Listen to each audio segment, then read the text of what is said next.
शुरू करते बेटा आज का पोर्शन जो है that is we are starting the last part of the chapter that is purifications of organic compounds, qualitative and quantitative analysis. We will go. You need only basic idea. You don't require too much details of that one. So आपका जो पहला जो है इसमें से questions बहुत कम होते हैं. Purifications of organic compounds, organic compound and qualitative analysis, qualitative and quantitative analysis, quantitative analysis. तो इसमें जो सबसे पहले है we will go for what extractions of organic compounds, extractions of organic compounds. How you will obtain pure organic compound, organic compound. So how to obtain a pure organic compound? Hello कौन है? दृश्य आया है? Yes, ma'am. Okay, so we are just going.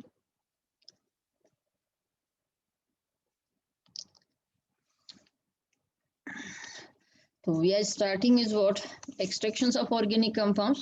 तो ज्यादातर जो आपके organic compounds है जो जहाँ से extractions है उनका रिसोर्सेस है वहां से taking a suitable organic reagent source है वहां से उसको डिसॉल्व करके then we will take in the organic solvent. अब नेक्स्ट आता है बेटा method of purifications. Method of purifications. Purifications in method of purifications first we will go for what sublimations. Okay, what is the basics of sublimations? ज्यादातर जो compounds है the basics will be basic principles जो इसमें आएगा basic principle either your compound or impurities, one of them it will be sublime. So आपका जो compound हो compound है sublime होता हो sublime and impurities not show sublimations, not show sublimations. So ऐसी जैसे आपके पास suppose आपको naphthalene और salt का करना है purifications.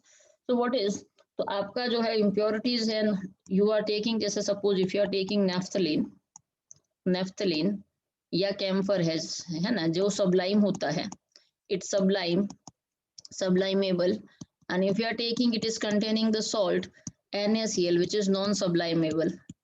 So in this technique simply what you will take a china dish into this. Okay, heat into what tripod stand. Before that heating you just make an arrangement like this. इस china dish के ऊपर you will make arrange इस तरह से आप उल्टा funnel रखोगे and funnel के अंदर जो यहाँ पर है कॉटन प्लग रखा जाएगा सो दैट आपका जो है बाहर कोई भी धुआं नहीं जाए. नाउ इसके अंदर जो है वो आपका ऑर्गेनिक कंपाउंड्स है which is lying here inside this और इसको आप हीट करोगे. You will heat it for a longer time. तो जो सब्सटेंस इजीली सबलाइम होता है that will B Sublime easily और ये सबलाइम हो के यहाँ पर कूल होकर डिपोजिट हो जाएगा और जो नॉन सबलाइमेबल है substance that will be remain in a container. So you will get okay so you will take यहाँ पर आपका क्रूड ऑर्गेनिक सब्सटेंस है organic substance. Okay, you will find a layer of deposition of pure compound of pure sublime compound से. तो इस तरह से आपका करता है जैसे. तो this is the way we will go for this one. अब नेक्स्ट जो प्रोसेस आता है इसी में बेटा दैट विल बी ये वाला क्लियर हो गया बेटा. ज्यादातर ये कब यूज करोगे? So is it clear sublimation? The next वैसे इसमें कुछ बहुत डिफिकल्ट जैसा कुछ नहीं होता है. नेक्स्ट जो आता है बेटा process that is known as what crystallizations. Crystallizations में जो है बेटा सेपरेशंस है जो होता है basic principle. So basic principle जो यूज होता है method based on this method based on the difference in solubilities. तो solubilities में difference है उसकी basis पे of the compound in suitable solvent, compounds in suitable solvent. तो ज्यादातर you will go for what, either one will be soluble and other will be insoluble or you will go for what एक की solubility ज्यादा है और एक की solubility कम है. So that is the way decision it will be taken in this segments. If you just go here solvent extractions में, तो सिंपल सा आपका क्या होगा, अगर जैसे केस 1 है, case 1 if you are taking okay, आपका सब्सटेंस है एक इम्प्योरिटी से आपका जो कंपोनेंट है, कंपाउंड है वो सोल्यूबल है, कंपाउंड सोल्यूबल, एंड इम्प्योरिटीज है वो इनसोल्यूबल है, impurities are insoluble, impurities are insoluble. So simply क्या करोगे, in that case you will take suitable solvent into that, आप उसको suitable solvent में dissolve करोगे, and after dissolving impurities है वो आपके particle format में यहीं रह जाएगी, it is a way, फिर उसको आप filter कर दोगे. So if you just take another container, यहाँ पर आप filtration technique लगाओगे. So just simply ये आपका फनल यहाँ पर स्टैंड के ऊपर सेट किया हुआ होगा, दैट इज अ वे. तो ये जो फिल्टर पेपर है इसी के ऊपर आपकी इम्प्योरिटीज रह जाएगी, एंड प्योर सब्सटेंस है वो नीचे आपको कलेक्ट हो जाएगा. सो this is a way. So impurities remain on filter paper, impurities remain on filter paper, okay. और आपका जो है pure substance dissolved in solvent. अब इसको क्या करोगे, ये जो आपका सब्सटेंस है इसको वापस आप क्या करोगे, यू विल बॉईल, ओके, उसको बॉईल करोगे till saturation and allow to cool, you will find what, you will get crystals, okay, you will get crystals. और अगर दो सब्सटेंस है बेटा आपका अलग अलग डिफर कर रहे हैं, you take this minimum amount saturation or crystallization से, तो that is the way you will go for that. तो example है, suppose if you want to, okay, example है, suppose if you want to purify benzoic acid है, benzoic acid के साथ आपका कोई भी सब्सटेंस है जैसे सैंड या कुछ इम्प्योरिटीज है, तो बेंजोइक एसिड के लिए आपका सूटेबल सॉल्वेंट होगा बेटा बॉइलिंग वाटर. क्या होगा, बॉइलिंग वाटर. तो आपका जो बेंजोइक एसिड है बॉइलिंग वाटर में सोल्यूबल है, सैंड पार्टिकल्स है, they are insoluble. So simply you take a okay minimum amount of boiling water, benzoic acid उसमें डिसॉल्व हो जाएगा, बाकी इम्प्योरिटीज रिमेन रहेगी, एंड यू फिल्टर इट. जैसे ही फिल्टर करोगे और फिल्टर को कूल करोगे, बेंजोइक एसिड है वो आपका क्रिस्टलाइज हो जाएगा. ठीक है बेटा, इज इट क्लियर? अब नेक्स्ट जो है आपका that will becomes in this segments is what, after crystallizations the next method it will becomes is what, simple distillations.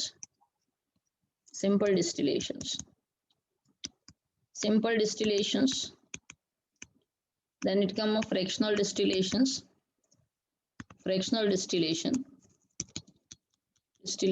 और थर्ड होता है distillation under reduced pressures,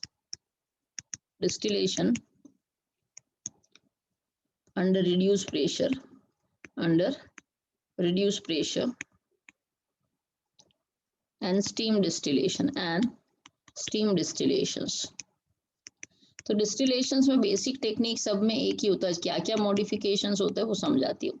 तो सिंपल डिस्टिलेशंस में यू आर टेकिंग, इस तरह से आप एक राउंड बॉटम फ्लास्क लेते हो, इसके अंदर आपका जो भी ऑर्गेनिक कंपाउंड्स है या जो भी है राउंड बॉटम फ्लास्क में, ये राउंड बॉटम फ्लास्क जो होता है इसके अंदर इस तरह से सेटअप किया जाता है. You will find what, cork है, एक तरफ आपका थर्मामीटर है देखने के लिए, then you will find steam जो आ रही है उनको कलेक्ट करने के लिए जो भी है, that will be collected in this manner. अब कुछ एपरेटस अगर आप देखोगे तो उनमें इस तरह से ऊपर की जरूरत नहीं होती, यू विल फाइंड फ्लास्क के इसी तरफ you will find this steam, और आपने ये रख दिया है. कई बार कुछ फ्लास्क इस तरह से डिजाइन होते हैं, यू विल फाइंड यहीं से आपकी एक पाइप जैसा इस तरह से निकल रहा होता है, इसको आपने स्टैंड पे फिट कर दिया है. ओके, तो स्टैंड पे आपको फिट कर दोगे इसमें, this is a way round bottom flask है, ये आपका स्टैंड है.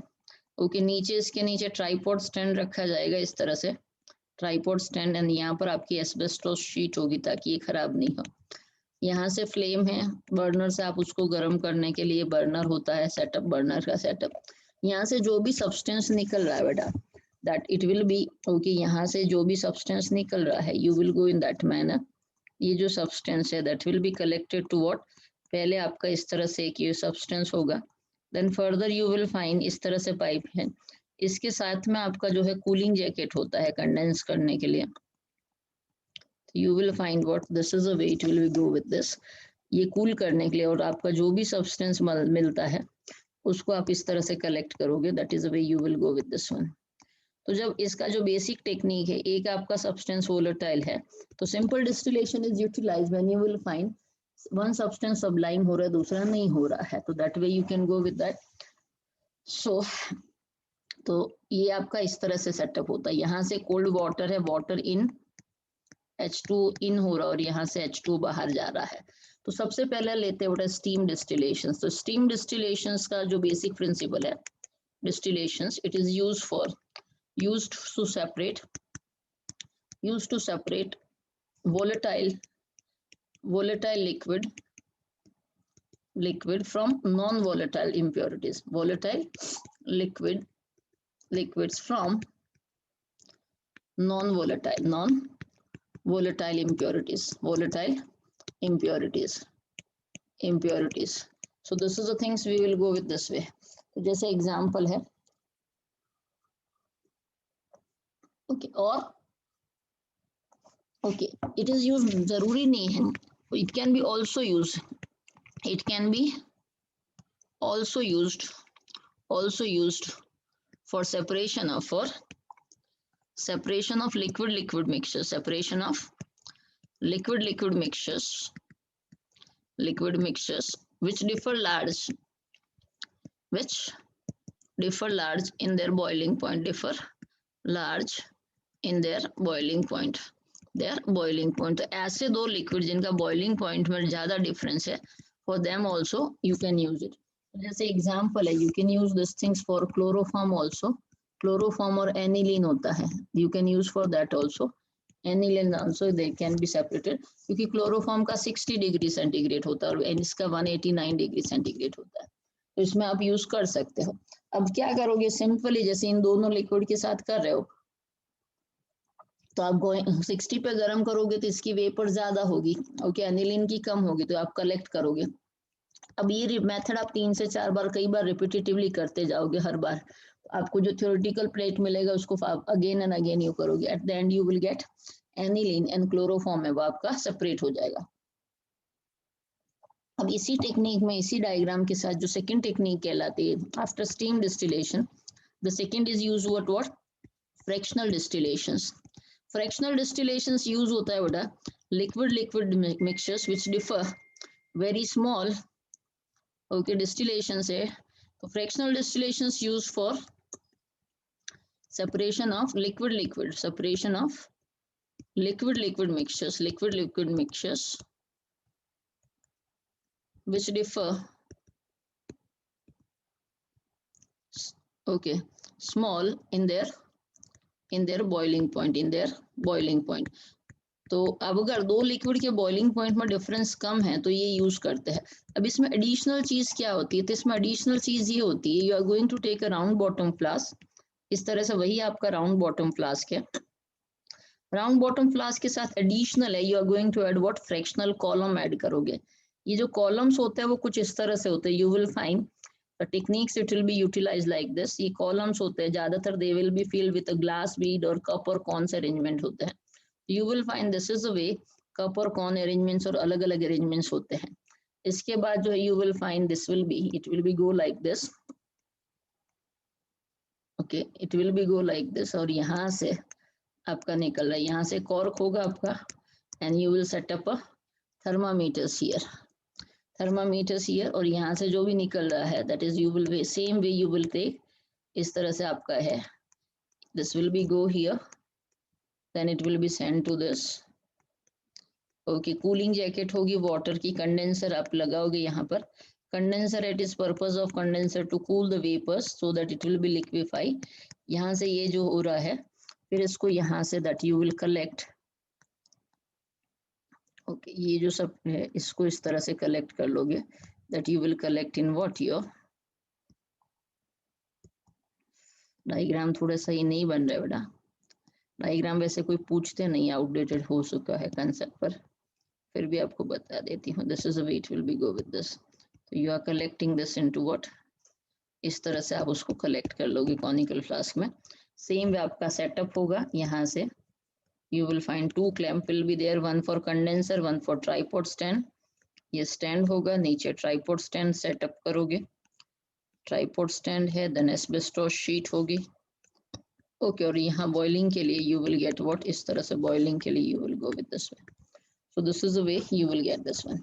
ज्यादातर अगर आपका लिक्विड है, सपोज कई ऑर्गेनिक लिक्विड जो होते हैं दे यूजुअली आपके दे विल कैच फायर, तो इसको आप सीधा गर्म नहीं करके वाटर बाथ या सैंड बाथ पे गर्म करते हैं।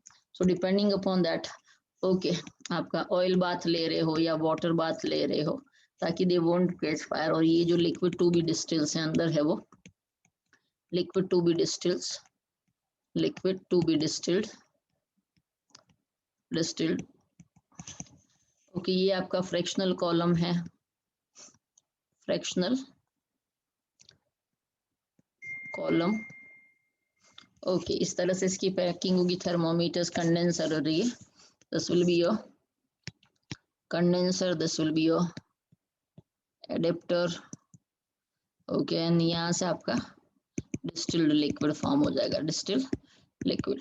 अब इसमें क्या होता है, जब लिक्विड लिक्विड मिक्सचर्स आप गर्म कर रहे हो बेटा, so you will find what, आपका जो मोर वोलेटाइल लिक्विड है, more volatile liquid, volatile liquid.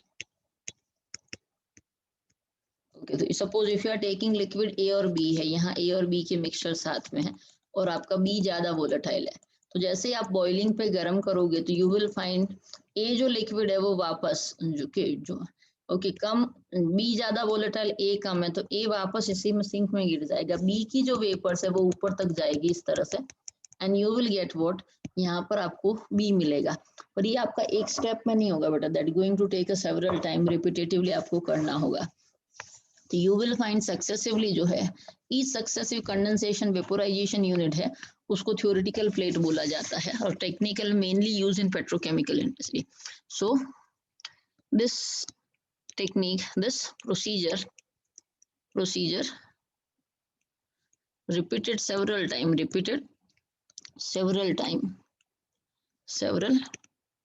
time, okay, each जो होता है बेटा, each successive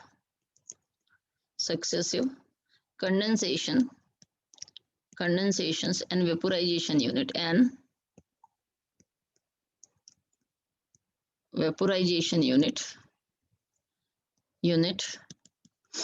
is in the fractional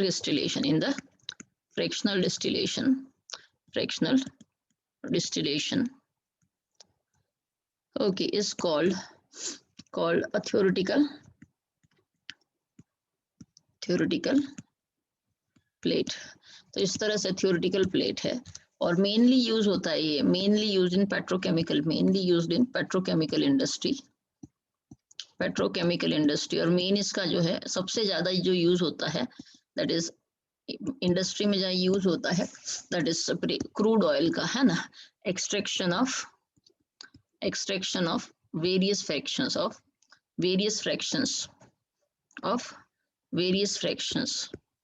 various fractions from crude oil, तो क्रूड ऑयल से आपकी सारी की सारी चीजें बनती है। You will find they give CNG, they will give the LPG, you will get petrol, then you will get kerosene, white petrol, okay, wax, naphtha, etc. तो all of them they will be obtained from this thing। अब next जो है, इसमें आपका column वगैरह की detail की जरूरी नहीं है, आपका अलग अलग ले सकते हैं, you can go in this way.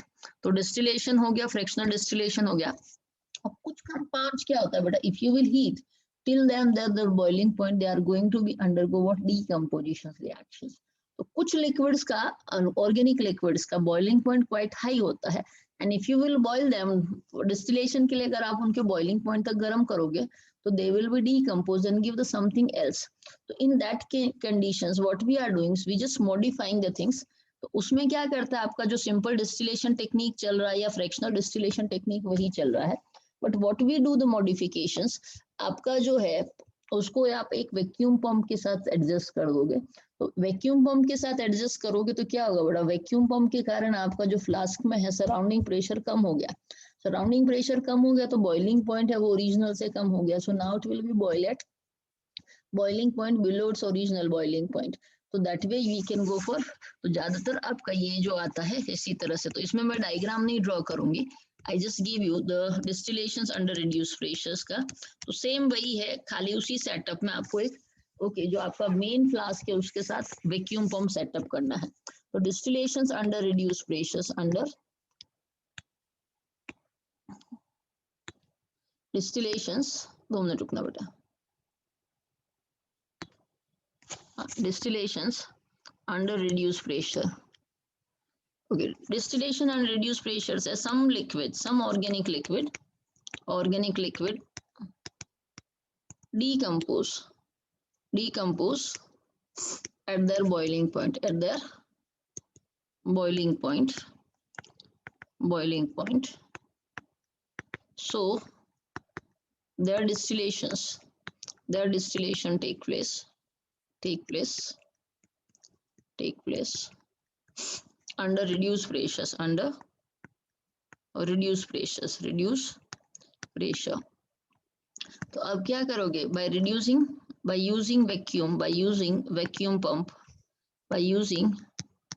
vacuum pump in apparatus,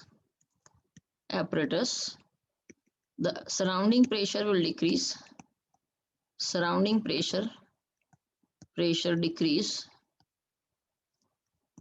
decrease, thus their boiling point also decrease, आपका boiling point है वो decrease हो जाएगा. So you will find, okay, reduce, so liquid easily distill out without decompositions. तो जैसे इसका mainly कहाँ use होता है बेटा? इसका एग्जाम्पल्स है आपको जो याद रखना है क्वेश्चंस में. Example, separation of glycerol or glycerine from spent lye in soap industry. तो ज्यादातर जब आप सोप इंडस्ट्री में काम करते हो, ऑयल को जब ट्रीट करते हो बेटा, oil when it treated with NaOH, okay, you are getting 2 things, soap और साथ में जो होता है ग्लिसरॉल, बाई प्रोडक्ट होता है बेटा और इम्पोर्टेंट मटेरियल है. So that's the reason it is separated in this method, glycerol separated from liquid soap in this method. So distillations under reduced pressure clear हो गया. अब नेक्स्ट जो आता है डिस्टिलेशंस में, फोर्थ टेक्निक है, that is used what? Steam distillations. इसी में क्या होगा बेटा? इसमें एक एडिशनल चीज होगी, आपका जो राउंड बॉटम फ्लास्क है, यहाँ से ये जो राउंड बॉटम फ्लास्क में, इसमें आप एक इंट्रोड्यूस कर रहे हो, यहाँ से एक एडिशनल फ्लास्क सेटअप करोगे and you will introduce steam into that. Okay, तो आपका मेनली जो है यहाँ से एक पाइप एडिशनल आएगा जिसमें स्टीम एंटर हो. तो आपका कुछ कंपाउंड्स ऐसे होते हैं जिसमें से एक कंपाउंड है वो वाटर में इनसॉल्यूबल है but easily evaporated by okay passing the steam. तो स्टीम वोलेटाइल कंपाउंड्स को सेपरेट करने के लिए ये किया जाता है. So we will go for what? Steam distillation. So this method is used the substance. This method आपका जो मेनली यूज होता है, this method is used to separate the compound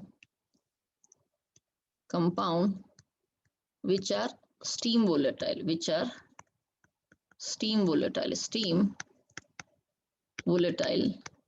and are insoluble in water, water, उनके लिए use करते हैं. तो इसमें क्या करोगे? You will find what? आपका स्टीम वोलेटाइल कंपाउंड्स है वो कंडेंस हो जाएगा. ओके, एग्जांपल है सर, जैसे आपका O nitrophenol and P nitrophenol को सेपरेट करना, फिनॉल एंड P नाइट्रोफिनॉल. तो आपका जो O नाइट्रोफिनॉल है वो आपका स्टीम वोलेटाइल है, एंड वाटर इनसोल्यूबल होता है, वाटर इनसोल्यूबल. ओके, और इसका है लो बॉइलिंग पॉइंट. इसका क्या है बेटा? ये आपका वाटर सोल्यूबल है ये आपका, एंड हाई बॉइलिंग पॉइंट है, so what you will do, इन दोनों को गर्म करोगे and that is the way it will be separated out. आपका डिस्टिल्ड आउट आएगा तो P नाइट्रोफिनॉल फ्लास्क में रह जाएगा और आपका इस तरह से सेपरेट आउट हो जाएगा, इस तरह से. तो जैसे आपने ये सेटअप किया है, जैसे suppose if you just go with this setup, तो पहला वाला कंपोनेंट यही रहेगा जो स्टीम वोलेटाइल है, पर यहाँ 2 लेयर बनेगी बेटा, कंडेंस होके वाटर की अलग लेयर होगी और उसी में। इसके अलावा वाटर के अलावा it is also use for, दूसरा एग्जाम्पल जहाँ यूज होता है, this is also use for okay aniline mixtures, aniline mixtures, तो उसके लिए भी यूज होती है फॉर एनिलीन है वो आपकी स्टीम वोलेटाइल है, so that is also we are using in this method. बहुत डिटेल्स और वो सब एपरेटस और सेटअप की डिटेल में जाने का मतलब नहीं, जो पूछा नहीं जाता है। नेक्स्ट जो आता है that is known as what, differential extractions. Okay, that is differential extractions. Differential extractions का जो है बेटा बेसिक प्रिंसिपल है solubility of organic compounds. Okay, different solubility of organic compounds in aqueous and organic layer. यहाँ पर है basic principle क्या होगा आपका, basic principle is what, different solubility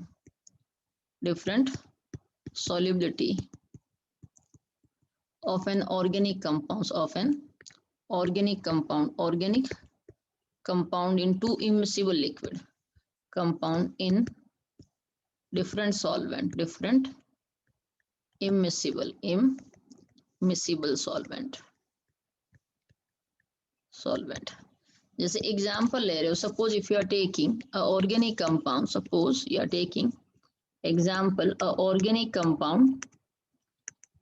compound is soluble in water, but more soluble in organic solvent, more soluble in organic solvent like benzene और CCl4। तो अब क्या करोगे, आपका इस तरह से एक सेपरेट यूज करता है, this is apparatus is known as separating funnel. इस तरह का लैब में यूज होता है apparatus, that is known as separating funnel. इस तरह से it will be look like that, इस तरह से ये फनल टाइप स्ट्रक्चर्स होता है, you will find this is a way. इसमें ये आपका है, इसमें यहाँ पर एक टैप होती है बेटा, that is a we use to open and clock, this is a way. Okay, अब इसमें जो है आपका ओके आपने ऑर्गेनिक कंपाउंड्स लिया है सॉल्वेंट में और वाटर में, तो you will go for what, इसमें आपको जब 2 सब्सटेंस लोगे तो आपको 2 डिस्टिंक्ट लेयर मिलेगी, एक आपकी वाटर की लेयर होगी और एक ऑर्गेनिक लेयर होगी। ऑब्वियसली वाटर की डेंसिटी ज्यादा होती है, तो you will get what, depending upon आपका कैसा हो सकता है, उल्टा भी हो सकता है, दोनों चीजें हो सकती है। उस वाटर ज्यादा है डेंसिटी या उसका, 2 पर 2 आपको डिस्टिंक्ट लेयर मिलेगी, आइदर एक्वस और ऑर्गेनिक सॉल्वेंट, इन दोनों की लेयर आपकी अलग होगी इस तरह से। ये आपका ऑर्गेनिक सॉल्वेंट है, ऑर्गेनिक सॉल्वेंट है, और ये आपका वाटर है, वाटर। तो इसको क्या करोगे, जो भी organic solvent water plus solution of organic solvent, तो इसमें क्या करता है बेटा, ये डालते हैं दोनों and you will shake it well. इसको अच्छे से ऑर्गेनिक कंपाउंड्स उसको वाटर में डिसॉल्व किया है, then you add it to this one and shake it well and extract.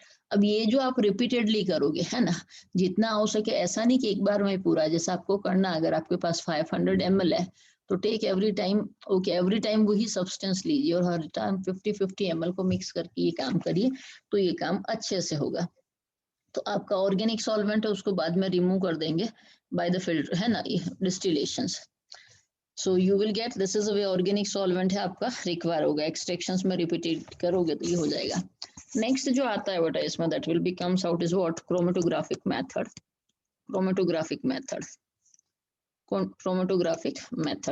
Chromatography वापस 2 तरह की होती है बेटा, पार्टीशन क्रोमेटोग्राफी ओके और एडजॉर्प्शन क्रोमेटोग्राफी। तो क्रोमेटोग्राफी में आप देखोगे आप कौन सी बेसिक पे जा रहे हो, you have 3 types of chromatographic technique, that is adsorption chromatography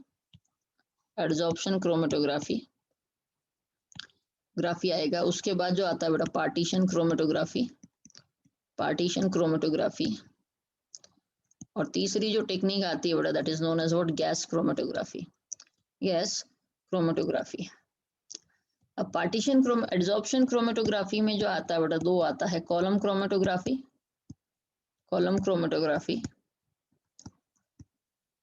और दूसरा जो आता है बेटा TLC, thin layer chromatography. Partition chromatography में मेनली आप पढ़ोगे बेटा पेपर क्रोमेटोग्राफी। पेपर क्रोमेटोग्राफी में आपकी वापस ग्राफी, इसमें वापस दो आते हैं बेटा, सर्क्यूलर और आपका स्ट्रिप पेपर और सर्क्यूलर। और स्ट्रिप पेपर में भी दो आती है बेटा, ascending and descending, ascending and descending chromatography आएगी। तो we just go what adsorption chromatography का बेसिक प्रिंसिपल क्या है। तो एडजॉर्प्शन क्रोमेटोग्राफी जो है बेटा, तो basic of adsorption chromatography, adsorption chromatography इसका बेसिक प्रिंसिपल है बेटा affinity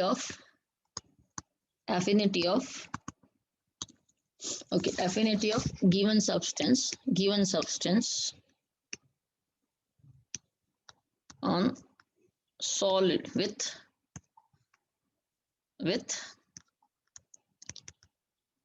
solid adsorbent, जो कि ज्यादातर हम यूज करते हैं बेटा सिलिका जेल होता है। तो हम क्या करेंगे, जैसे सपोज आपको तीन मिक्सचर से A और B और C तीन डाइज को सेपरेट करना है, आपके पास ABC तीन डाइज मिक्सचर है, डाई मिक्सचर है, तो आप क्या करोगे, suppose you will take what, इस तरह से आपका कॉलम लोगे, इस तरह से आपका कॉलम जो होगा it will be filled with silica gels, filled with what silica gel. So this is your column filled with what silica gel है। तो ये आपका इसके अंदर I just take this is your column filled with silica gel, और आपका इस तरह से ये आपका बन चुका है कॉलम है। तो this is the way you will work out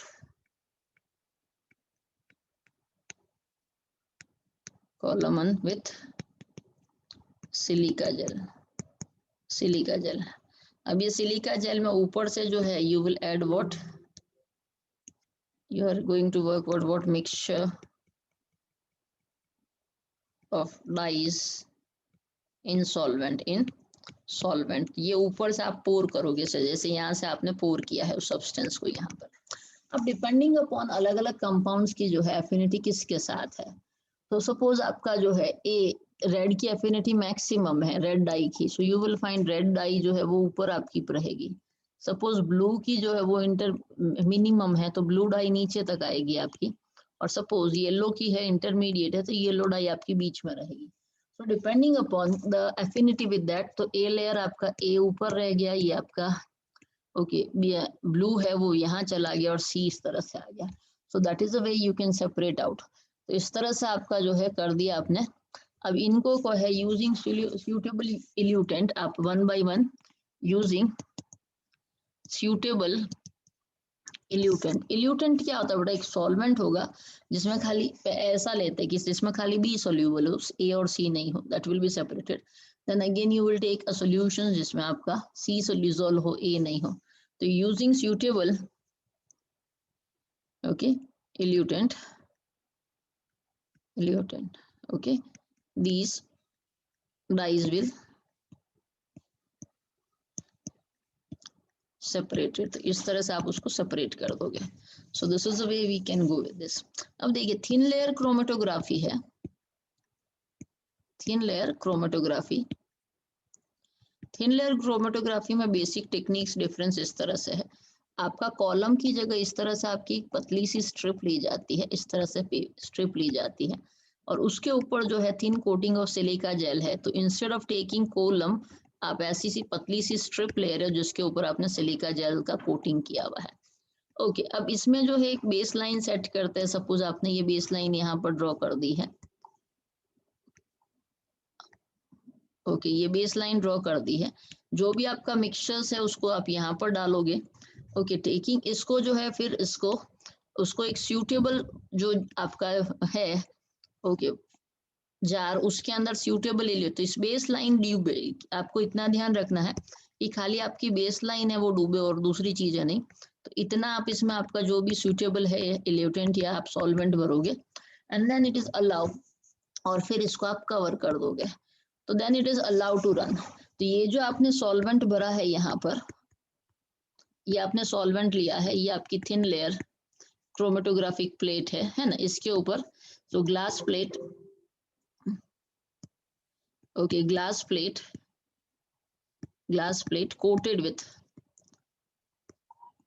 coated with silica gel, है ना, सिलिका जेल एडजॉर्बेंट,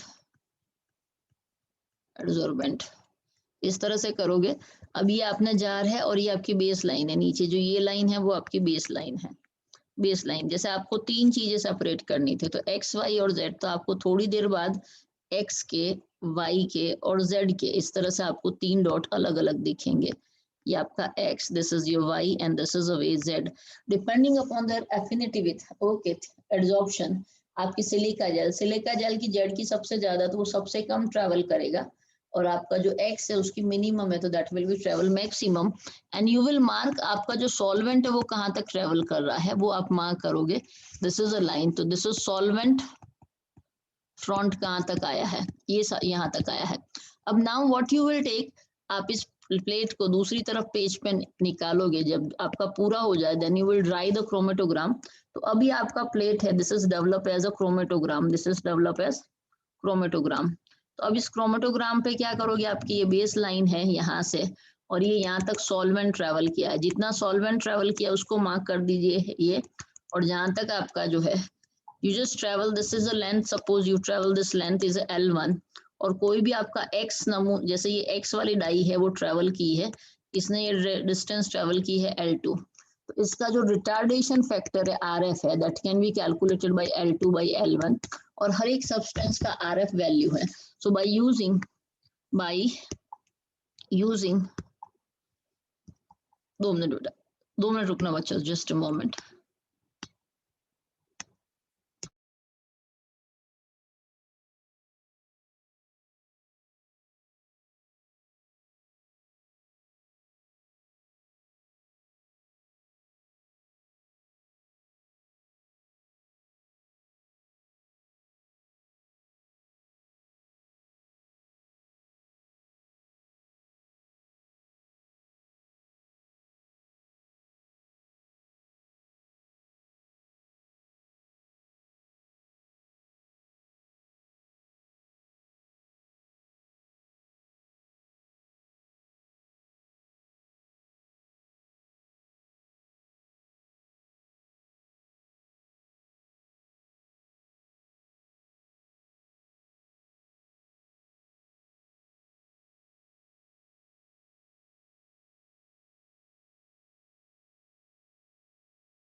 पता ही नहीं। ओके बच्चों, 2 मिनट रुकना बेटा, सॉरी। हाँ, सो वी जस्ट कम, तो इस तरह से RF फैक्टर से, so by RF factor, by retardation factor,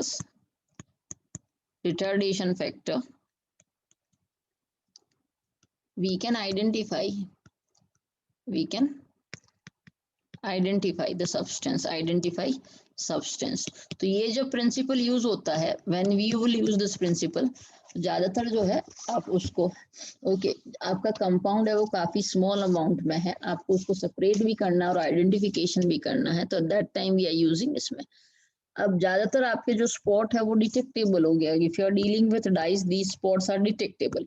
कुछ केसेस में डिटेक्टेबल नहीं होती है, जैसे अमाइनो एसिड ले रहे हो, दे आर नॉट डिटेक्टिव, तो in that case we have to spray it with, okay, ninhydrin spray. तो जैसे ही निनहाइड्रिन स्प्रे करोगे तो यू विल फाइंड दीज जो स्पॉट्स है वो आपको पर्पल कलर के दिखेंगे। कुछ केसेस में वो नहीं दिखते, तो उनको जैसे आप यूवी लाइट में रखोगे तो दे विल बी डिटेक्टेबल। तो इनको अगर डिटेक्टेबल है तो ठीक है, नहीं तो आप नॉन डिटेक्टेबल है तो इसमें ये किया जाता है। सॉल्वेंट डिपेंडिंग अपॉन आप कौन सा सॉल्वेंट ले रहे हो, वो एक सॉल्वेंट हो सकता है, वो एक से ज्यादा सॉल्वेंट भी हो सकता है, that you will take, okay, एक से ज्यादा भी सॉल्वेंट या एक डेफिनेट प्रोपोर्शन में हो सकते हैं। अब नेक्स्ट जो प्रिंसिपल आता है that is comes is what partition chromatography, that is what paper chromatography है। तो पेपर क्रोमेटोग्राफी में जो है पेपर क्रोमेटोग्राफी इसमें जो है बहुत डिटेल्स करने की जरूरत नहीं बेटा, आप पीएचडी नहीं करने वाले उसमें और इतना क्वेश्चंस नहीं पूछा जाता है। तो पेपर क्रोमेटोग्राफी में या तो आपको सर्कुलर पेपर होता है या फिर स्ट्रिप जो होती है। तो सिंपल जो बेसिक टेक्निक किया जाएगा असेंडिंग या डिसेंडिंग होती है। तो यू विल टेक आपका जो भी पेपर है उस तरह से either you will take paper, इस तरह से बेस लाइन ली जाएगी और ये आपका जो है स्पेसिफिक पेपर्स आता है उनको जार में इस तरह से रखा जाता है। Same with some glass strip की तरह ये है। ये पेपर सिंपल स्ट्रिप भी हो सकती है और ये फोल्डेबल सर्कुलर पेपर भी हो सकता है इसी तरह से। तो यहाँ पर आपका ये बेस लाइन है, ये वाला जो है वो आपका बेस लाइन है। इसके अंदर जो सॉल्वेंट है it is a mixture of solvent होगा बेटा। सॉल्वेंट एक तो वाटर होगा और दूसरा कोई organic solvent, water plus alcohol या ईथर या कुछ भी हो सकता है, डिपेंडिंग कंपोजिशन से वो हर एक में अलग अलग होता है। और डिपेंडिंग अपॉन, तो इसमें आपका वाटर है वो काम करता है बेटा, तो कैपिलरी एक्सचेंज में इस फिल्टर पेपर के थ्रू पानी ऊपर चढ़ेगा और ऑर्गेनिक सॉल्वेंट भी डिपेगा। तो डिपेंडिंग अपॉन वाटर जब वो इजीली रिटेन रहता है फिल्टर पेपर्स में, तो अगर वाटर के साथ ज्यादा एफिनिटी है तो it will B travel less, और वाटर से कम एफिनिटी ऑर्गेनिक सॉल्वेंट के ज्यादा है तो वो ज्यादा ट्रेवल करेगा। तो that is a basic principle in this case. तो इसमें जो है क्रोमेटोग्राफी हो गया। तो इसमें जो बेसिक प्रिंसिपल है वो याद रखना है पेपर क्रोमेटोग्राफी का। So different constituents है बेटा, different constituents are separated। ये थोड़ा सबसे बोरिंग पार्ट है बेटा इस चैप्टर का, है ना। according to their different partition, their differing partition in the two phases, तो इस तरह से आप इनको करते हैं तो that will become ascending, descending और गैस क्रोमेटोग्राफी। और वो नहीं भी करोगे तो चलेगा, that we will go for this one. और बहुत डिटेल क्रोमेटोग्राफी में करनी नहीं है, खाली बेसिक प्रिंसिपल आते हैं, मोर देन सफिशिएंट है। अब नेक्स्ट चलता है, इस चैप्टर का जो नेक्स्ट पार्ट है वो थोड़ा इंटरेस्टिंग है, दैट इज क्वालिटेटिव एनालिसिस। ठीक है, तो इसमें अगर आप एनसीईआरटी भी पढ़ लोगे बट मोर देन सफिशिएंट है, डोंट गो एनी डिटेल्स, क्योंकि इसमें से कोई क्वेश्चन ज्यादा होते नहीं है। और जितने भी मैंने देखे गए नीट के पेपर्स में, ओके, इन पेपर्स में अगर आप कहाँ पर आपको एक्स्ट्रा करना है मैं बता देती हूँ। ओके, अब तक जो पढ़ाया है उसमें भी नहीं है, एक दो चीजें हैं वहीं पर आपको एक्स्ट्रा आता है। तो इसमें आप एनसीईआरटी जितना भी पढ़ लेंगे कोई रेफरेंस बाकी सफिशिएंट है। कौन सा? प्यूरिफिकेशन टेक्निक में। अब क्वालिटेटिव एनालिसिस में mainly are going to do what, identifications of the various compounds. इसमें भी आपको एक्स्ट्रा पढ़ने की जरूरत नहीं, जितना दिया हुआ है एनसीईआरटी में सफिशिएंट है आपका 11th का रेस्पेक्ट। तो इसमें पहला जो होता है identification of carbon and hydrogen. तो वैसे तो organic compounds are made up of carbon and hydrogen, but still we need what, confirmation. तो ज्यादातर ऑर्गेनिक सेटअप कुछ इस तरह से होता है बेटा। We are going to take a hard glass tube. इस हार्ड ग्लास ट्यूब में यहाँ से आपका यू विल फाइंड व्हाट, इस तरह से आपकी टेक्निक है और ये इस तरह से सेटअप होता है। पहले आपको ये सेटअप करके रखना है। ये जो है पाइप, ये आपका लाइम वाटर है, lime water here, that is okay. और ये जो है ये जो ग्लास जार है इसमें आपका एनहाइड्रस ओके CuSO4 है, जो कि इनिशियली व्हाइट इन कलर होता है, व्हाइट इन कलर है। यहाँ पर क्या करोगे, you will take two substance together. यहाँ आपका ऑर्गेनिक कंपाउंड और copper oxide, you are going to take mixtures of organic compound and copper oxide. अब बेसिक टेक्निक क्या है, इसको आपको हीट करना है। जब आप हीट करोगे तो you will find what, carbon जो प्रेजेंट है बेटा आपका कंपाउंड्स में, this will be react with copper oxide and you will find what, it will be converted into what, metallic coppers, और CO2 गैस है वो रिलीज होगी। ये जो CO2 रिलीज हो रही है उसको ये यहाँ से पास होगी, तो CO2 का कंफर्मेशन होता है बेटा colourless odourless gas turns lime water will की। तो यू विल फाइंड व्हाट, आपका जो है इसका जो है आपका जो लाइम वाटर यूज कर रहे हो कैल्शियम हाइड्रोक्साइड में जब मिल्कीनेस प्रोड्यूस होती है तो that is a confirmation CaCO3, you will find white milky milky PPT plus you will find what water. So that is a confirmed CO2. Same way the hydrogen which is present in the organic compounds that will be combined to give copper and water. अब how to confirm, आपका जो anhydrous copper sulphate है white colour का hydrous okay copper sulphate तो anhydrous copper sulphate में जब आप pass करोगे स्टीम ओके स्टीम के मॉलिक्यूल्स जाएंगे तो जैसे ही है copper has a typical tendency to absorb it तो ये आपको जो है हाइड्रेटेड कॉपर सल्फेट क्रिस्टल है तो कलर चेंज हो जाएगा बेटा व्हाइट था आपका इनिशियली जो कलर था व्हाइट वो अब आपको ब्लू दिखेगा white to colour change blue तो यहाँ तक क्लियर बेटा जिया detections of carbon and hydrogen clear हो गया बच्चा ओके अब देखना नेक्स्ट कंपाउंड जो आएगा that will be comes out what your detections of other elements detection of other elements तो अदर एलिमेंट्स का जो डिटेक्शंस होता है by Lassaigne's test by LS test या okay by LS test Lassaigne's test okay or Lessagnès test or it is termed as what sodium extract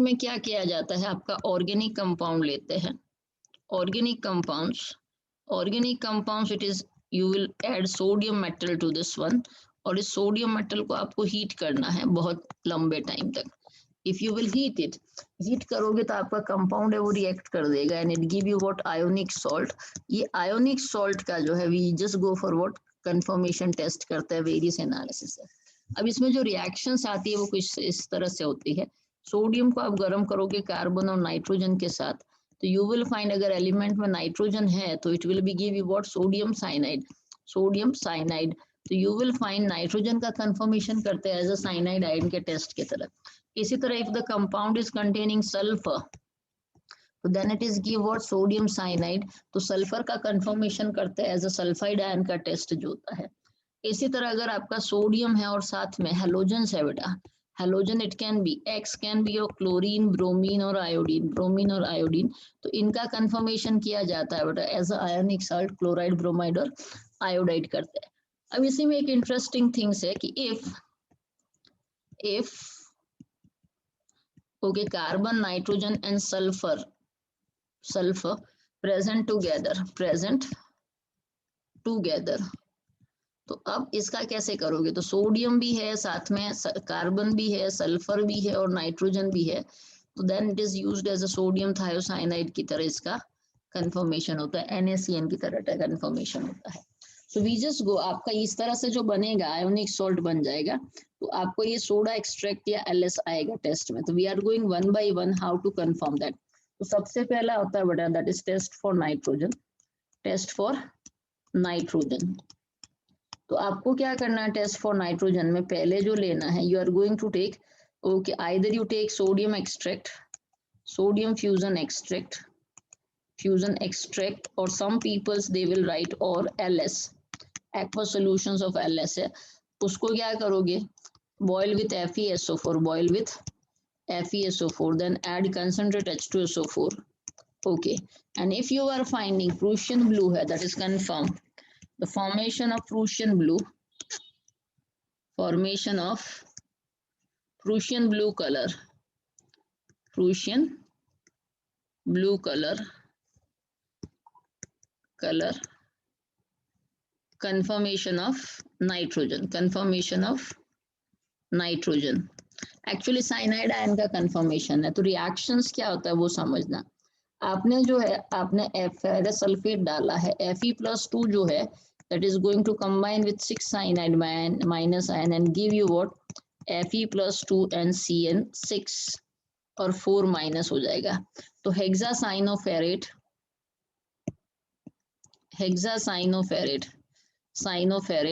complex ion it will be formed अब इसी के अंदर आप क्या कर रहे हो नेक्स्ट स्टेप में you are adding concentrate H2SO4 तो concentrate H2SO4 is work as what oxidising agent जो आपने एक्सेस में FeSO4 लिया है कुछ Fe जो है वो ऑक्सीडाइज हो जाएगा रेस्पेक्टिव Fe+3 में और इलेक्ट्रॉन्स है थर्ड स्टेप में क्या हो जाएगा, ये जो आपका Fe+3 है तो उसके ऊपर चार्ज है 3 है, इसके ऊपर 4, तो 4 Fe+3 है, और ये जो 3 है फेरोसाइनाइड एंड CN 6 4 माइनस, ये आपके रिएक्ट करेंगे, you will get what Fe4 Fe CN6 thrice.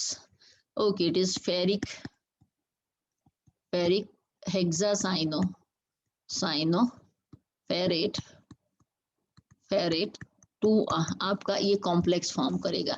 ये जो कॉम्प्लेक्स होता है बेटा, इसको फेरोसाइनाइड भी बोला जाता है commonly it is known as, okay not, I am not writing here, ये जो है फेरोसाइनाइड, ये जो कंपाउंड होता है वो आपका प्रूशियन ब्लू होता है, प्रूशियन ब्लू।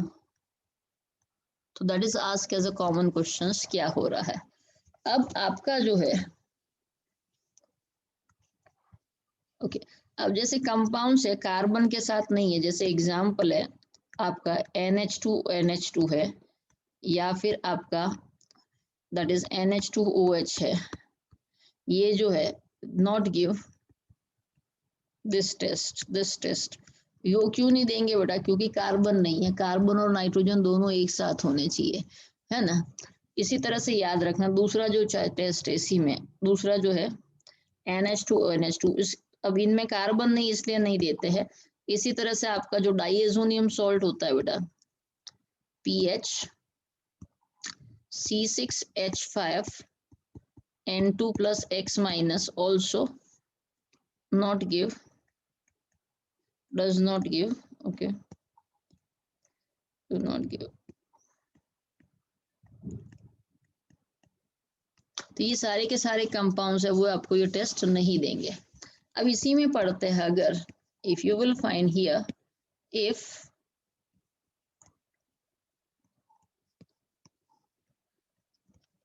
आपका कार्बन नाइट्रोजन और सल्फर दोनों जगह साथ में प्रेजेंट होगा तो आपका जो कलर है वो प्रूशियन ब्लू की जगह ब्लड रेड कलर आएगा। So it will become if आपका nitrogen carbon and sulphur together present तो आपका जो रिएक्शंस क्या हो जाएगा, सोडियम के साथ नाइट्रोजन कार्बन और सल्फर है तो they give you what Na, okay CNS, that is sodium thiocyanate. और ये जो सोडियम थायोसाइनेट है बेटा 3CNS माइनस है, they will react with 3CNS minus ion जो है they will react with Fe+3। आपका टेस्ट जो है इसमें आपको Fe CNS thrice they give ferric thiocyanate और ये आपको जो है बेटा ब्लड रेड कलर। तो अगर आपका ब्लड रेड कलर आ रहा है मींस प्रूशियन ब्लू की जगह, तो अगर प्रूशियन ब्लू आ रहा है नाइट्रोजन प्रेजेंट अलोन, और प्रूशियन ब्लू की जगह अगर ब्लड रेड आ रहा है तो आपके दोनों के दोनों साथ में प्रेजेंट है। अब नेक्स्ट है, अगर आपका नाइट्रोजन का टेस्ट नेगेटिव आता है तो second it will become what test for sulphur. तो सल्फर का टेस्ट सिंपल सा किया जाता है, सिंपली क्या करोगे, एलएस और सोडियम एक्सट्रैक्ट है and you are going to treat it with what, sodium nitroprusside। तो ये जो सोडियम नाइट्रोप्रोसाइड है बेटा, है ना, प्रोसाइड, okay, it will be give you violet colour. तो वायलेट कलर अगर आपका आता है तो दैट इज अ कंफर्मेशन। तो मेनली रिएक्शंस क्या होता है, एलएस से ही आएगा, और आपका सोडियम नाइट्रोप्रोसाइड जो होता है उसमें Fe जो है FeCN5 होगा, और यहाँ पर आपका NO है, NO पे +1 चार्ज होता है, ये आपका सोडियम नाइट्रोप्रोसाइड होता है। सोडियम नाइट्रोप्रोसाइड क्या करेगा, it will be give you what, आपका Fe+2 यही रहेगा, ये CN यही रहेगा 5, आपका जो ये है NOS जो है, अब ये जो चार्ज तो जो था वो नेगेटिव चार्ज में चला जाएगा, तो इसके ऊपर पहले आपका जो चार्ज तो जो था, सो यू विल फाइंड +2 और +3 एंड -2 चार्ज था इसके ऊपर, तो it will be comes out Na2 आएगा बेटा। It will be form now the charge on this is what -4। ये आपका वायलेट कलर का कॉम्प्लेक्स फॉर्म होगा सोडियम नाइट्रोसो। ये जो आपको ओके, पेंटासाइनाइड ऑफ नाइट्रोसोनियम, ये नाइट्रोसोनियम फेरस था, फेरेट आयन था, वो आपको इसमें चेंज हो चुका है, लिगेंड चेंज हो चुका है, इसकी वजह से कलर चेंज आ जाता है। अब दूसरा एक और टेस्ट होता है जो इससे इजी होता है और कॉम्प्लिकेटेड नहीं है, सिंपल सा, कौन सा है? Test with what? Lead acetate. तो नेक्स्ट जो टेस्ट आता है, test with lead acetate, test with lead acetate, lead acetate. Lead acetate कुछ ऐसे ही वाटर में डिसॉल्व करोगे बेटा, तो Pb है CH3COO ट्वाइस, इसको अगर आप ट्रीट करोगे तो it give you what? Pb+2 and give you what? 2 CH3COO minus. Okay, आपका जो लेड एक्सट्रैक्ट से सोडियम आया है LS से, उसको ये Pb+2 के साथ रिएक्ट करके गिव यू व्हाट? PbS देगा, PbS ब्लैक PPT देगा आपको, black PPT. So that is the way you can confirm. अब नेक्स्ट है बेटा test for of halogens, how to confirm the halogens. तो हेलोजन के कंफर्मेशंस के लिए आपको क्या करना पड़ता है? यू हैव टू फर्स्ट जो आपका LS जो है, LS boil with LS and HNO3 and boil it for 5 minutes, for 5 minutes. अब बॉइलिंग का मेन पर्पज है बेटा, अगर इसके अंदर कार्ब नाइट्रोजन और सल्फर है तो वो रिमूव हो जाए, otherwise they are going to interfere in the confirmation test of halogen. तो जब आप बॉईल करते हो तो क्या होता है, mainly if you will find, जैसे आपका NaCN है इसके अंदर, और अगर आप HNO3 के साथ बॉईल करते हो तो यू विल फाइंड व्हाट? आपका NaNO3 सोल्यूशन में रहेगा और HCN है वो इवोपरेट होके उड़ जाएगा। इसी तरह अगर आपका सोडियम सल्फाइड था सोल्यूशन में और उसको अगर आप HNO3 के साथ बॉईल करोगे तो यू विल फाइंड व्हाट? आपका 2 ऑफ दिस NaNO3 है वो इसमें रहेगा, आपका NaNO3 इसमें रहेगा और आपका H2S गैस है वो बॉईल ऑफ हो जाएगी। सो आपका जो CN माइनस है N जो आपका सल्फाइड है, not interfere in AgNO3 test. अगर आपने किसी बच्चे ने रिमूव नहीं किया तो क्या होगा? अगर ये रिमूवल नहीं करता है बॉयल ऑफ में, तो in that case he may get a wrong inference कि साइनाइड माइनस है बेटा वो AgCN के साथ AgNO3 डालोगे तो वो आपको व्हाइट PPT देगा और चाइल्ड विल थिंक कि क्लोरीन इसमें है, क्लोरीन नहीं है तो भी आपको देगा। इसी तरह अगर आपका सल्फाइड आयन है बेटा, if you just see the sulfide ion is there, that will be combined with 2Ag plus and give you what? Ag2S है तो आपको black PPT देगा, तो you will get the wrong inference about that कि ये इसमें present है। So this will becomes all about these things.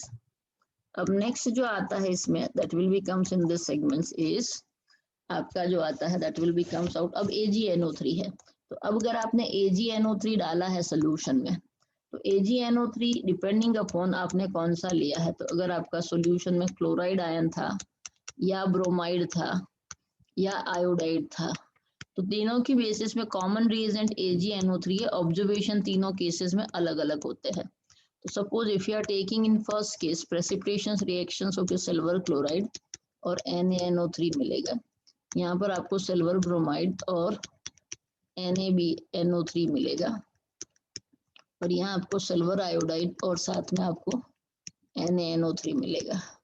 आपका प्रेसिपिटेशन रिएक्शंस यहाँ पर चलेगी तो यू विल गेट व्हाट? जैसे AgCl लोगे तो ये आपकी व्हाइट PPT है, white PPT soluble in NH4OH हो जाएगा। इसके अंदर क्या होगा बेटा? That is pale yellow PPT, partly soluble in NH4OH। और आयोडाइड के केस में आपका ऑब्जर्वेशंस होगा बेटा, that is yellow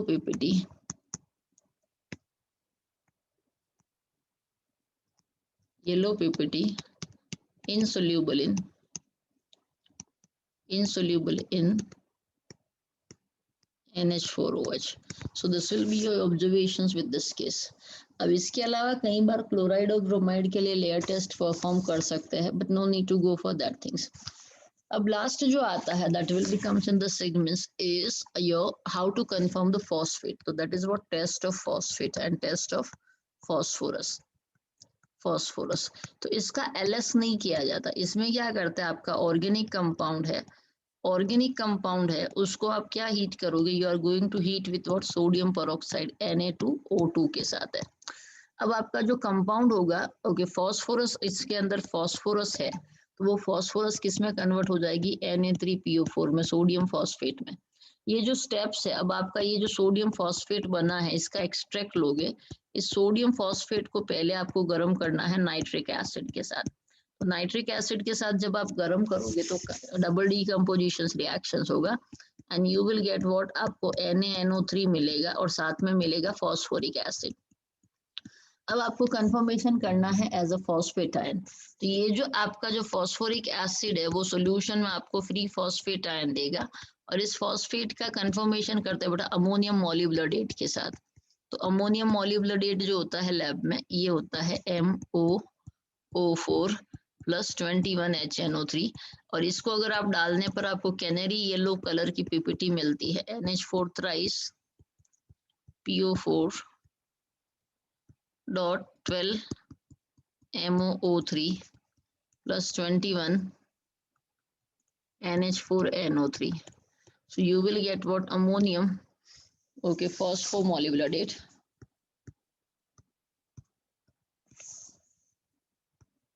ammonium phosphomolybdenate, yellow PPT देगा बेटा, canary yellow PPT, canary yellow PPT, yellow PPT, ये आपको फॉर्म होगा। This is the way the compounds you will gate. तो क्लियर बेटा आपका ये वाला टेस्ट ऑफ फॉस्फेट, तो क्वालिटेटिव एनालिसिस है वो आज का पूरा हो जाता है। अब नेक्स्ट चलता है क्वांटिटेटिव एस्टिमेशंस की तरफ। जितना time permit, I know you have a classes, 10 minutes more we have, तो जितना अपने को टाइम परमिट करता है। तो क्वांटिटेटिव एनालिसिस में बेटा कोई भी आपको प्रोसीजर मेथड नहीं पूछा, दे will B mainly ask what, numericals. तो क्वांटिटेटिव एनालिसिस जो होता है, एनालिसिस, तो क्वांटिटेटिव एनालिसिस में मेनली जो है how to find out the percentage. तो हमारा बेसिक पर्पस क्या रहता है कि आप you are going to take a non organic sample है, आपने ऑर्गेनिक सैंपल लिया है, ऑर्गेनिक सैंपल प्लस आपने कॉपर ऑक्साइड के साथ उसको हीट करना है, सपोज ऑर्गेनिक सैंपल का आपने वेट लिया है W ग्राम, ओके, इसको आप गर्म करोगे कॉपर ऑक्साइड के साथ तो आपको CO2 और वाटर देगा। तो carbon is estimated as a, okay, carbon dioxide and okay, water is estimated as, okay, hydrogen is estimated as water। तो ये क्या करेगा, it will be absorb CO2 का जो किया जाता है बेटा, it is absorb in KOH और इसको जो है इसका जो एब्जॉर्प्शन कराते हैं absorb in CaCl2। तो जो इंक्रीज इन मास होता है बेटा, increase in mass that will be equals to what, mass of CO2, let's assume that is x ग्राम है और यहाँ पर जो है increase in this bulk, increase in CaCl2 mass that will be taken as what, mass of H2O और वो आप assume कर रहे हो that is what y है। तो how you will calculate percentage of carbon, तो simple unitary method लगाता है बेटा, सिंपली यूनिटरी मेथड की भाई 44 ग्राम जो है आपका कार्बन डाइऑक्साइड, तो परसेंटेज ऑफ कार्बन में, percentage of carbon, the simple principle हो जाएगा 12/44, that will be give you what, mass of carbon per gram of carbon dioxide into you will take mass of CO2, तो that will be give you what, ये आपने x ले लिया, so that give you what, total mass of carbon divided by mass of organic compounds, mass of organic compound जो होता है वो आप लोगे W and multiply it into what, 100, that you will gate percentage. इसी तरह से परसेंटेज ऑफ हाइड्रोजन जो है, हाइड्रोजन, तो you will find 2 gram hydrogen होती है 18 ग्राम वाटर में into mass of water that will be give you what, mass of hydrogen total divided by mass of organic compound जो कि आप W ले रहे हो, W into 100. So this is the way you can estimate mass of carbon and hydrogen. अब next जो आता है बड़ा estimation of sulfur and halogens. तो we are going for what, estimation of Okay, estimation of sulfur. Estimation of sulfur. Estimation of sulfur. तो sulphur का जो estimation किया जाता है मेनली हम क्या करेंगे, we will heat Carius tube method लेते हैं। तो केरियस ट्यूब मेथड में आप ऑर्गेनिक कंपाउंड जिसके अंदर सल्फर है, ऑर्गेनिक कंपाउंड का सपोज आपने लिया है W ग्राम, ठीक है, उसको आपको गर्म करना है सोडियम पेरोक्साइड के साथ। तो सोडियम पेरोक्साइड के साथ जितना भी ऑर्गेनिक कंपाउंड्स में सल्फर होगा वो सोडियम सल्फेट में कन्वर्ट हो जाएगा। ओके, और यू कैन यूज यहाँ, नहीं तो आप कंसंट्रेट HNO3 भी ले सकते हो मेनली। तो वो आपका in if you are taking this, in that case it will be converted what H2SO4। तो either in short sodium sulphate या आपका हाइड्रोजन सल्फेट बनेगा। अब इसको क्या करना है, further you treat this substance with what, आपका जो है बेरियम क्लोराइड जो है BaCl2 के से ट्रीट करोगे। तो कंपाउंड में जितना भी होगा बेटा BaSO4 it will be form as a white PPT।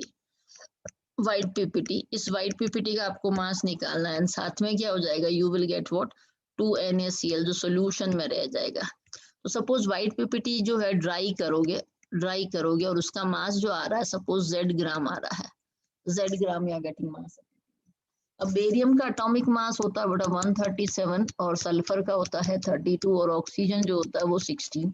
तो कैलकुलेशन कर लीजिए बेटा, what is the molar mass you are getting for BaSO4। एक बच्चा करना थोड़ा calculate, what is the molar mass you are getting for BaSO4। 137 plus 32 plus 64, you are getting 233. So you can calculate percentage of sulfur. So if you are taking 1 mole of barium sulfate which has a molar mass 233 और इस 232 में 32 ग्राम है वो आपका ये है, into what mass of BaSO4 PPT, that is Z gram, and divided by what mass of organic compounds, organic compound, okay, W into 100. So that is the way you can calculate percentage of sulfur. इसी तरह से next जो आता है बेटा estimations of halogens. Next जो आता है एस्टिमेशन ऑफ हेलोजन। मैं एक बार आगे का पेज करूँ। हाँ बेटा, ओके हाँ हो गया। ओके, अब एस्टिमेशन ऑफ हेलोजन कैसे करते हैं, तो एस्टिमेशन ऑफ हेलोजन में भी सिंपली आपका जो कंपाउंड है हेलाइड्स है वो इसको कन्वर्ट करना है रेस्पेक्टिव हेलाइड में, और ये हेलाइड्स आपको जो मिलते हैं उसको आपको कन्वर्ट करना है AgNO3 से। तो what you will go with that things, तो इसमें सिंपल टेक्निक जो अप्लाई की जाती है that we will go for Carius method में ही आएगा, that you will take what, तो इसके लिए एस्टिमेशन ऑफ हेलोजन का जो मेथड है that is known as Carius method. तो केरियस मेथड हेलोजन के लिए भी यूज होता है, सल्फर के लिए भी यूज होता है। तो इसमें क्या करोगे, you will take what organic compounds है उसका आपने लिया है सपोज W ग्राम, कितना लिया है W ग्राम लिया है, उसके अंदर HNO3 डाल के हीट करना है और साथ में AgNO3 डालना है। क्या डालना है, AgNO3। तो अब आपका जो कंपाउंड है बेटा, अगर AgNO3 के साथ कंपाउंड के अंदर अगर आपका हेलोजन क्लोराइड आयन है या ब्रोमाइड आयन है, okay, either depending upon chloride है या ब्रोमाइड है या आयोडाइड है, तो we just put it here what X minus ion, what we will put here X minus ion. This X can be, ये X माइनस आयन है, this X can be either chloride or it can be bromide or it can be iodide ion depending upon that। तो आपको उस respective silver halide की PPT form होगी और NO3 as a Spectator रहेगा। तो suppose mass of PPT जो आपको मिल रहा है ड्राई PPT वो Z ग्राम है।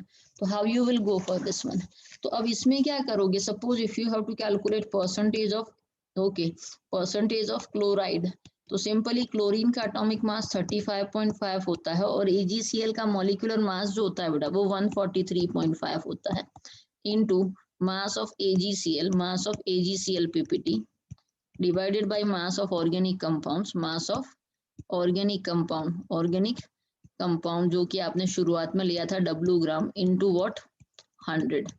अगर आपका ब्रोमीन निकला है तो mass of bromine that can be what, bromine का एटॉमिक मास बेटा 80 होता है और सिल्वर का 108 होता है, तो 188 into what mass of AgBr, mass of AgBr-PPT, and then divided by what? Mass of organic compounds, mass of organic compound into 100 कर दोगे. इसी तरह percentage of iodide ion, that will be equals to what? 127 divided by what? 235 into mass of AgI. Mass of AgI divided by what? Mass of organic compounds. Mass of organic compound into 100. So this is the way you can calculate the various halides and all those things. अब next जो इसी principal पे आता है, that is what? Estimations of phosphorus. Nitrogen का next lectures में करेंगे, जो कि थोड़ा कॉम्प्लिकेटेड है, so that need a time. जो सेम प्रिंसिपल प्रेसिपिटेशंस मेथड पे है, तो नेक्स्ट लेक्चर्स में इसके क्वेश्चंस और ये आपका कंप्लीट हो जाएगा. नेक्स्ट है बेटा आपका estimation of phosphorus. Estimation of phosphorus. Phosphorus तो एस्टिमेशन ऑफ फॉस्फोरस में सिंपली क्या किया जाता है? आपका जो ऑर्गेनिक कंपाउंड है, ऑर्गेनिक कंपाउंड, ये जो आपका ऑर्गेनिक कंपाउंड है, उसका जो आपने W ग्राम लिया है, उसको आप HNO3 के साथ हीट करोगे, नाइट्रिक एसिड के साथ हीट करोगे, तो रेस्पेक्टिव H3PO4 देगा. अब ये H3PO4 का कंफर्मेशन दो वे से होता है. Either you will go for what? Ammonium मॉलिब्डेट. Ammonium मॉलिब्डेट करोगे, मॉलिब्डेट करोगे तो यू विल गेट व्हाट? यहाँ आपको जो फॉर्म मिलेगा, ओके, आपको कैनरी येलो पीपीटी मिलेगी, that is okay NH4 thrice PO4 dot 12 MOO3. Yellow PPT of ammonium मॉलिब्डेट है आपका. अमोनियम फॉस्फो मॉलिब्डेट मिलेगा.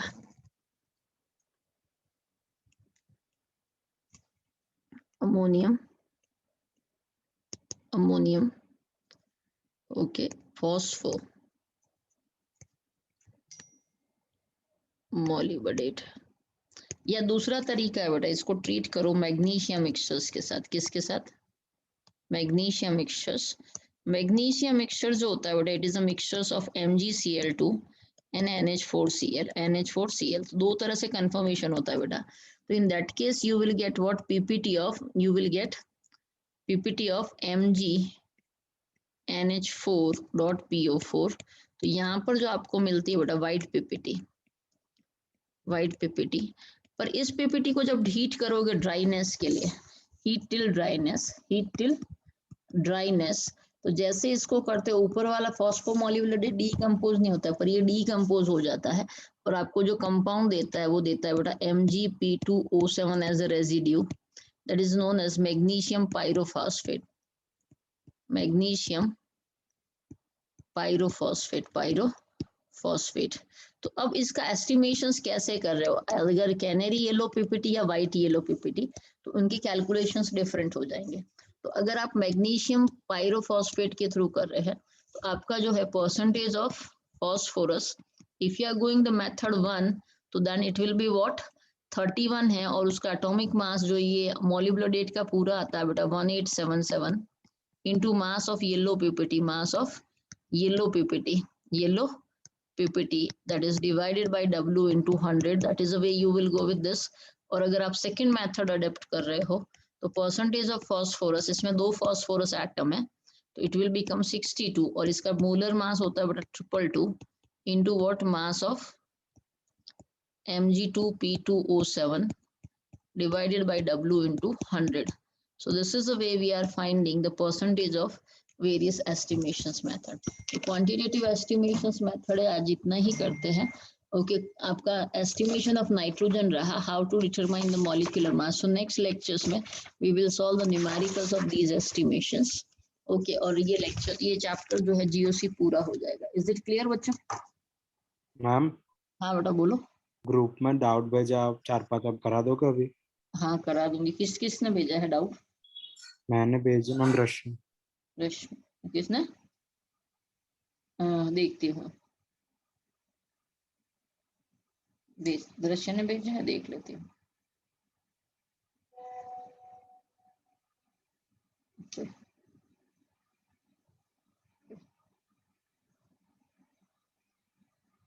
Which of the following is strongest nucleophile? Okay, और कौन सा है आपका?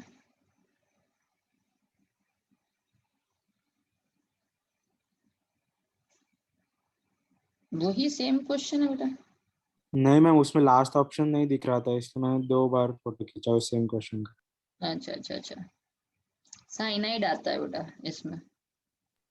मैम उसमें C2H5 वो क्यों नहीं आ उससे सकता? स्ट्रॉन्गर नहीं है बेटा। न्यूक्लियोफिलिसिटी और इसके जो बेसिक्स है नेक्स्ट लेक्चर्स में लेती हूँ बेटा। ये आपको लिस्ट दी हुई है न्यूक्लियोफिलिसिटी की, तो इसमें 2 चीजें होती है बेटा, इलेक्ट्रोनेगेटिविटी और हाउ इजीली दे डोनेट। तो अक्रॉस द पीरियड और डाउन द ग्रुप इसका वेरिएशन प्लस इफेक्ट के कारण जो है, तो इसका डिस्कशन नेक्स्ट में करते हैं। और क्या है? Carbocation in decreasing order of stability. इसमें जो सबसे पहला जो स्टेबल होगा बेटा, डांसिंग रेजोनेंस के कारण 5th आएगा, देन ट्राइफिनाइल फॉस्फीन आएगा, फिर रेजोनेंस वाला आएंगे, लीस्ट मैम पर सेकंड वाला। हाँ कार्बोकैटायन वाले में एक्सेप्शन नहीं होता कि जब 9 अल्फा हाइड्रोजन हो तो हाँ, वो रेजोनेंस को भी ओवरकम कर लेता है? किसको? मैं जब कार्बोकैटायन में 9 अल्फा हाइड्रोजन हो, जो थर्ड ऑप्शन में दिया हुआ है, हम्म। तो यहाँ पे एक्सेप्शन नहीं होता कि वो रेजोनेंस वालों को, मतलब हाँ फर्स्ट और हाँ सेकंड को ओवरकम करता है? हाँ, करता है, सही है। तो सर मैम ऑप्शन में वो नहीं दिया हुआ है ऐसा वो मैं आंसर। चेक कर लेती हूँ, वो ओवरकम करता है, यू आर राइट टेक्निकली। हाँ, थर्ड वाला जो है, जब 9 अल्फा हाइड्रोजन है तो फर्स्ट खाली सिंगल रेजोनेंस को करता है, तो फर्स्ट वाले को ओवरकम कर लेगा। तो यस। 3, 1 और 2 आएगा ऊपर के 3 में। पर और नीचे डांसिंग रेजोनेंस है बेटा, डांसिंग रेजोनेंस, तो ये आपके इसमें आएगा। ठीक है, और कौन सा है बेटा इसमें? मैम एक असर्शन एंड रीजनिंग वाला। असर्शन रीजनिंग है। Different number of electron pair are present in resonating structures. Resonance बेटा डिफरेंट नंबर नहीं होता, number of electron pair same रहता है बेटा। मैम जब कोई इलेक्ट्रॉन पेयर बॉन्ड में चेंज हो जाएगा तब तो इलेक्ट्रॉन पेयर, तो नंबर ऑफ उस वक्त तो बॉन्ड में इलेक्ट्रॉन। चेंज होगा तो दूसरी जगह शिफ्ट होगा ना, आगे का कोई पाई बॉन्ड वापस में कर है। तो इलेक्ट्रॉन पेयर जो है बेटा वो सेम रहता है, नंबर ऑफ बेसिक्स पढ़ते हैं रेजोनेंस में, तो बॉन्ड पेयर लोन पेयर का नंबर है वो सेम रहता है। ओके। ठीक है ना? ओके बेटा। ये खाली तुम्हारा ये जो रहता है, ये इसका जो न्यूक्लियोफिलिसिटी का, ये मैं आपका नेक्स्ट लेक्चर्स में ले लूंगी। ठीक है बेटा? यस। ओके, या फिर मैं ये भेज दूंगी बेटा, ठीक है ना? Okay okay. अब स्टॉप शेयरिंग, स्टॉप रिकॉर्डिंग।